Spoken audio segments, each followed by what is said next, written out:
Hello and welcome to Scratch Chat, your student chat show broadcast from the heart of BCU. You've joined us for our March episode where we've had a little mix-up in presenters, so I'll be helping out on the sofa today.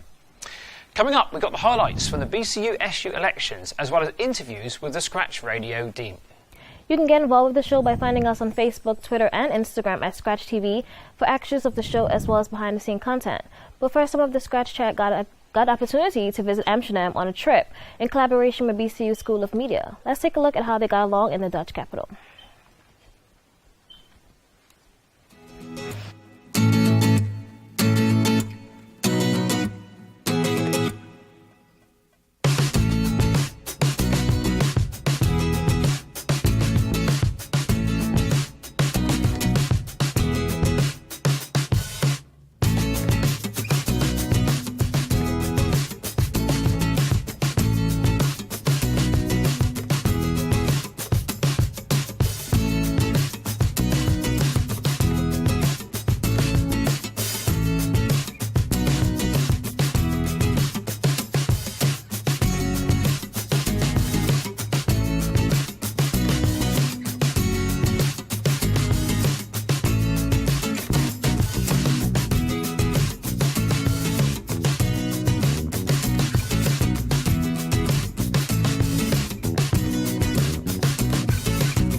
Wow, they looked like they had a great time and experienced a lot of the culture, didn't they? So, keeping in with all this, and we're joined today on the sofa with Steve and Tristan, some of the members from the Scratch Radio. Welcome to the show, guys. Welcome, guys. Thank you for having us. So tell us, what sort of things do you talk about on your show? Everything and everything, really, isn't it? What don't we talk about? Local stuff, so things are going on at the moment, things are going on in the news. What's it all about? Just a bit of everything, really. Entertainment. Yeah. So if there's anything that's gone on in the news that isn't perhaps in like the kind of more wider viewed news, we'll watch that and chat about that. So yeah. Bit of gossip as well. Gossip, anything. So any sort of thing alternative, which happens to be maybe in the current affairs that week, or do you sort of go slightly sort of different to that, you know? Anything and everything, really. I mean, we had a lot of kind of focus as a team, as you know, us two as presenters, and then our two producers we work with. Oh, right. And kind of work a lot with them and have a bit of fun with them during the show. Yeah, a lot of fun with them. Poor producer Charlotte.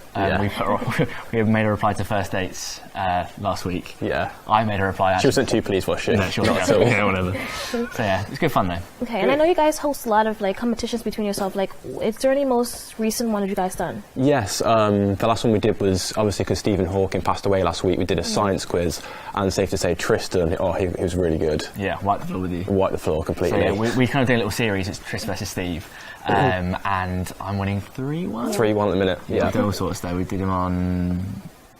I did How British We Are. Yes. That's one of them. Okay. That's a good one. But yeah, you're not doing too well at the moment, are you? Not too well at all. That sounds pretty good. And I know you guys were posting your celebrity look-alike, where Tristan, you look like the winner from X Factor, Matt Terry. Did you guys find anyone for Steven? Oh God, they're horrific. Honestly. I think my favourite one of all was Ellen DeGeneres. I don't see that. I don't see that. No. You can't see that? No. You see it? Honest, if you have a look, if you look, kind of stand back and have a look. It's uncanny. Google images, everyone. That's what we Yeah, there you go. Have a look. Have a look. Put the two there together, I think. But I don't think so. Not at all. Was that or Tom Fletcher? We had. I think Tom Fletcher personally. Well, Tom Fletcher from Spider-Man then. From McFly? Fly, The band. the band. My bad. Have you done one of those apps, perhaps, where you can actually sort of like put like which famous person they matched you with? Have you tried that? No, we haven't actually. That's a good Maybe Give me an shout. idea. So. Yeah, I should it's a good play more, suggestion. actually. Yeah, And you can do something maybe to on your show, perhaps, maybe. Yeah. maybe. Yeah, There you go. See? there you are. Missed that one, didn't you? But talking about shows, if people wanted to get involved and have their own show on Scratch Radio, how would you recommend them going about that? They can message Leonie Book on Facebook. She's the station manager, so you can message her and she'll get you a show on the station. And if you want to produce, if you're not really well at presenting and you want to produce a show, you can message me, Stephen Pascal, on Facebook. Okay. So yeah. Wonderful. So if people wanted to tune into your show, how would they go about that? Is there like a link you can give? Yeah, or a it's time? live.scratchradio.co.uk, and we are on Thursdays, 12 until 2. Lunchtime Steve. bulletin then. Excellent stuff. Okay, well, make sure you tune into this show. And while you guys are here, we thought we'd be talking about what's happening this week in the world of entertainment news. Georgina, what have you found for us this week? So last week it was announced that Zayn Malik and Gigi Hadid has split after being together for 2 years. The couple took to Twitter to announce they broke up, posting their heartfelt statements and thanking their fans for respecting their privacy. But in other news, like Gigi, she was rumored to be sending like flirty messages to Louis Henrik moments after the breakup. But Zayn, on the other hand, he's just like posting his new tattoo on his back, the rose tattoo. I think it's pretty quick for her to just jump in. Yeah, very to quick. After a long-time relationship, yeah, it's a bit quick. Wouldn't expect that, would you? I mean, No. fair enough, like you say earlier, kind of get over it, but really? Like, is that the best way to do it? But I think she's never been single. Like, she was with Cody Simpson, they broke up. Then she moved on to Joe Jonas, they broke up, and now she's with Zayn. So she's just like going. Bit of free time, yeah. Yeah, there you go. Someone very much for the whirlwind love them, but that sounds nice. Well, keeping up on the topic of split, Fit Harmony has confirmed they will be going their separate ways after 6 years of being together. They were originally put together in the 2012 American X Factor after failing to progress in their individual categories, finishing third in the competition. Since then, 2017 also saw the departure of Camila, who decided to go solo. The group has now decided to take the same path as Camila by going solo and confirmed that on Twitter. I think they've done pretty well over the 6 years. They did very well, I think, personally. Considering they're kind of just thrown together. Yeah. Yeah. Bit like One Direction, and look where they are, what they were. Yeah, it's but so they split as well. Yeah, and they they've all did. gone individually and done solo careers. That could happen, yeah. Could be great if they did go individually. Yeah, who knows? But I don't think all of them are going to be successful, though. There's going to be one Hopefully. successful than the other.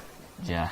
Do you find, actually, speaking of which, that when you get groups that sort of split up, especially if they've had, like, say, one of the, maybe like the lead singer or someone who sort of writes a lot of the music, if they decide to, like, leave that act, it's very difficult to replace it. I mean, as a group, would you totally just leave it at that and split up, or do you get someone else different in and then just think, we can actually just try and reinvent us and get in a different route? Because they can't really fill that void, can they? You can't get someone else in to try and do a carbon copy of what they already had. Yeah.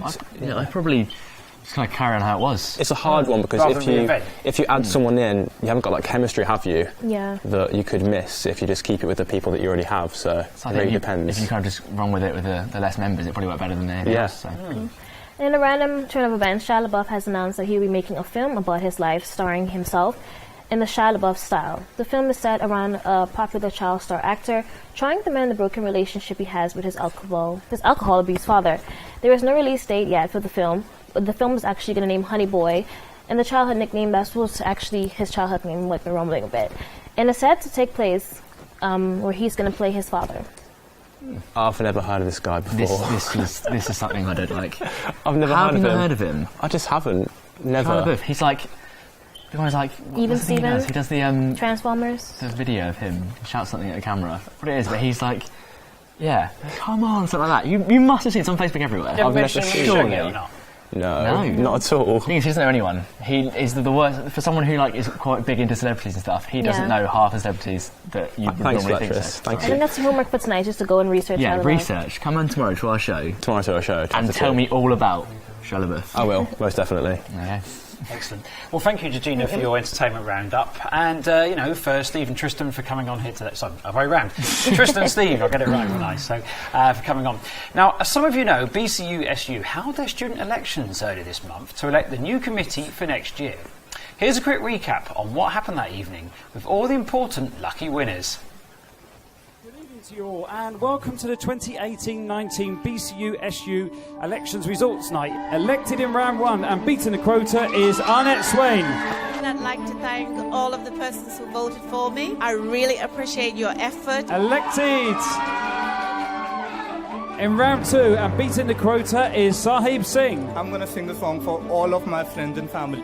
Minu yaar mere jaap de khuda varge. So, elected in round one and beating the quota is Kirsten Richard Nugent. Unfortunately, Kirsten couldn't be with us this evening, but he sends his apologies, so I'm sure you'll join me in wishing Kirsten, well, very big congratulations on securing the role. Elected in round one was Yemi Kuku. Unfortunately, Yemi can't be with us either, so like with Kirsten, if we can please wish her a big congratulations on securing the role. Elected, the new Vice President Student Voice is Gemma Ellis. Oh my gosh, thank you so much. I honestly didn't think I would win. Elected in round one and beating the quota is Harriet Frayling. This isn't just a win for me, it's a win for every single disabled student at this campus. And elected in round three is Ellis Stewart. I'm here, I'm queer, and I'm yours for a year, so thank you all so much. Thank you. So on to round four. Jefferson Boating has been elected. Unfortunately, Jefferson can't be here this evening, but if we could please obviously send on our congratulations to him. Elected in round one and beating the quota is Aisha Din. So big thank you to everyone. I've received so much love, support and prayers. Elected as the Vice President Student Development Officer is Ivona Hajishka. I can't believe this is happening. Thank you so much. So elected as the new President of BCU for 2018-19, a big congratulations to Natalie Chan. Thank you so much for everybody who's voted, who's like kind of motivated me when I'm like, no, I can't just do this anymore.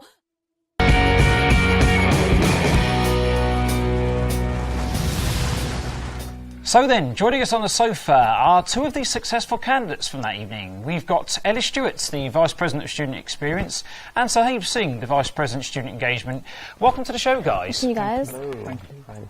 So, from the campaign trail then, which bit of it was, which bit did you get up to most of all on the campaign trail? So, you know what, the whole experience of campaign and results night was like quite huge. So there are lots of sleepless nights, there are lots of complaints, I'm banned for one day.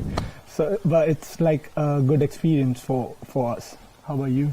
For me, I try my best to go across to each of the campuses and just try and show my face and not go about screaming my campaign, but just coming across as an approachable candidate. And I think that's how I got into the position. Yeah. That was the main sort of part of your trail, Yeah, wasn't it, I think I was just trying to stay humble the entire experience, and by the day before the results day, I thought regardless if I win or not, I've gained so much from this experience, and so many people have approached me, I've already succeeded, so it was humbling that I won. It's very motivating. So to yourself then, Sahib, how difficult was it to try and sort of, get all this in, or, going out and doing all this campaigning around your own sort of study time? Recently I got complained, like my teacher said to me, like, I'm going to fail you because you haven't attended your classes for past 4 weeks. So yeah, it's quite difficult for students to manage their studies and the election time. But you know what, if you really want to do something for students, something for your university, so you're quite passionate about it, so you just go for it and do it. Just back your own desire, in other words. And about yourself, Ellis, then, I suppose, much the same, was it? Yeah, it's similar. It's trying to find the right balance. I found it quite difficult because my course was quite intense with what they wanted during that time, but I just had to make the sacrifice for this role because it was important to me.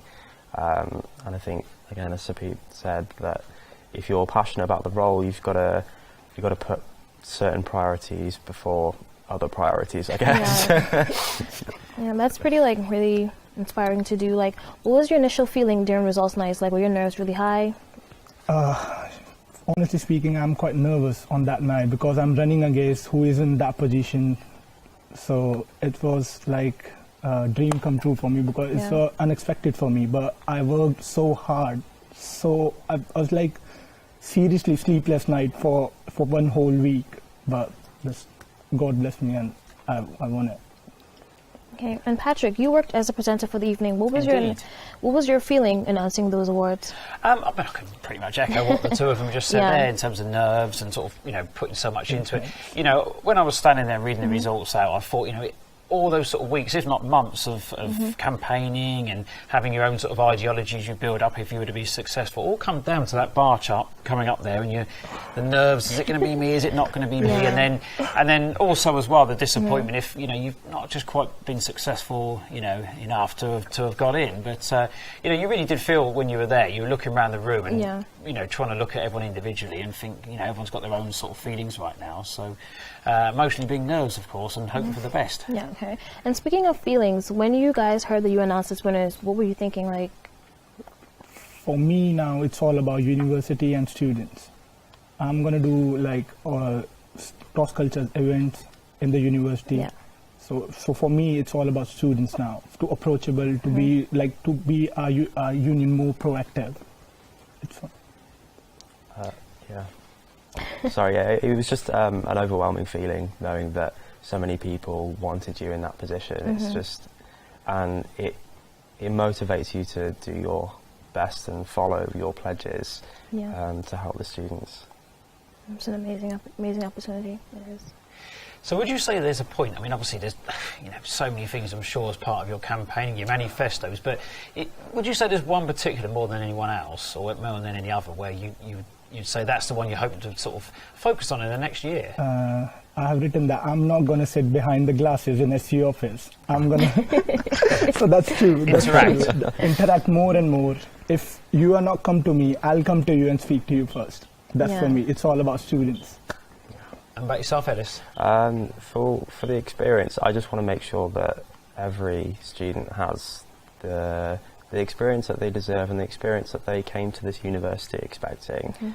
And it can be quite disappointing when you get to the end of it and you feel like you've not done well, or you're at the very bottom, or you haven't made any friends. And I'm someone who can relate to that tremendously, so my best efforts are to try and make sure that everyone feels wanted here. Everyone's got their own hopefully this year we're not going to limit our roles. Like you help me and I'll help you, and it was like this. It's a really strong team, and I can't wait to work with all of them. There's been some great sort of manifestos I saw when I did it myself, really. And so, all the very best of luck to the two of them. Thank you. Well, thanks for coming on tonight then, guys. Okay, so coming up then, we'll keep an eye out for these guys at university. If you have any issues at all that you want to discuss with them, any things that you need them to address, please do so when you see them out and about. And, of course, you can come to them anytime. Well, that's all we have got time for. To tune into our next show for more entertainment news and interviews from the heart of this university. Remember to find us on social media at Scratch TV to get involved with the show. To play us out, we have the trailer for the Varsity happening this week between BCU and Aston University until Friday. Make sure you tune in for our Scratch TV channel to watch live coverage of the rugby match on Friday, that all-important deciding match. So thanks for seeing us all, and good night to you all. Go Tigers! BC.